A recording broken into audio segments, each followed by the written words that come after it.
క్రీస్తునందు ప్రియమైన సహోదరి సహోదరులకు యేసుక్రీస్తు నామములో శుభములు. దేవుని యొక్క మహిమ మీ మీద ప్రకాశించునుగాక. ఈరోజు దేవుడు మనకిచ్చిన మాట తీతుకు రాసిన పత్రిక 2వ అధ్యాయము 14వ వచనము. ఆయన సమస్తమైన దుర్నీతి నుండి మనల్ని విమోచించి సత్క్రియలే అంద ఆసక్తి గల ప్రజలను తన కోసము పవిత్రపరచుకొని తన సొత్తుగా చేసుకొనుటకు తను తానే మన కొరకు అర్పించుకొనెను. ఈ మాటలు మనం తీతుకు రాసిన పత్రికలో చూస్తున్నాము. ఇక్కడ యేసుప్రభు వారి గురించి పౌలు గారు తీతుకు తెలియజేస్తున్నారు కదా. ఆయన సమస్తమైన దుర్నీతి నుండి మనల్ని విమోచించి, అంటే దేవుడు మనల్ని రక్షించుకునేది సమస్తమైన దుర్నీతి నుండి మనల్ని విమోచించడానికి.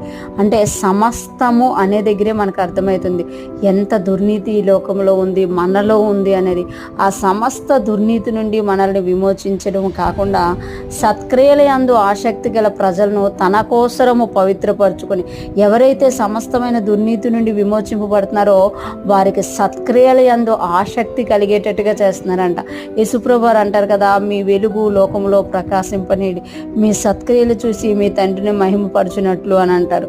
అంటే మనం ఎప్పుడైతే యేసుక్రీస్తుని ఎరిగి ఉన్నామో సత్క్రియల యందు ఆసక్తి గలవారంగా మనం ఉండాలి అని దేవుడు ఇక్కడ తెలియజేస్తామట. అంతేకాకుండా తన్ను తాను తన కోసరం పవిత్రపరచుకొని మనల్ని పవిత్రపరచడానికి, అంటే సత్క్రియలు యందు ఆసక్తి గల ప్రజల్ని దేవుడు చూసుకొని వారిని ఏం చేస్తాడంట, పవిత్రపరుస్తాడట. ఎవరి కోసము? దేవుని కోసము, యేసయ్య కోసము మనల్ని పవిత్రపరచుకొని తన సొత్తుగా చేసుకున్నట్టు, అంటే యేసయ్య సొత్తుగా మనల్ని చేసుకోవడానికి తను తానే మన కొరకు అర్పించుకొని. యేసయ్య ఎందుకు అర్పించబడ్డారు అని అంటే మనల్ని సమస్తమైన దుర్నీతి నుండి విమోచించడానికి.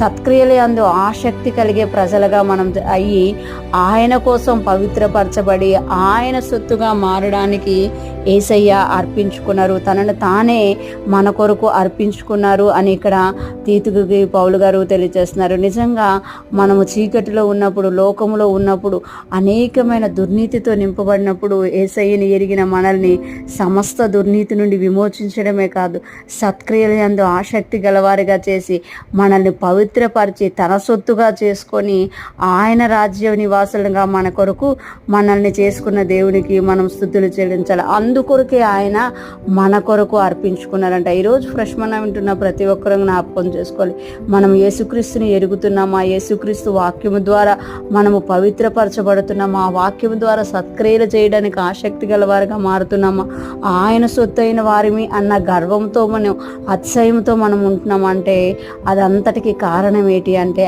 ఆయన తనను తాను అర్పించుకోవడం. ఈరోజు తనను తాను మన కొరకు అర్పించుకున్నారు కాబట్టి మనము దేవుని యందు నిలిచి ఉండగలుగుతున్నాము, పవిత్రపరచబడుతున్నాం.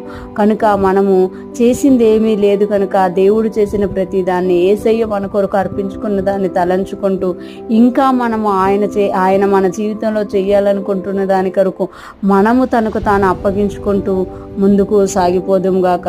దేవునికే సమస్త మహిమ ఘనత ప్రభావంలో కలుగును గాక. ఆమేన్.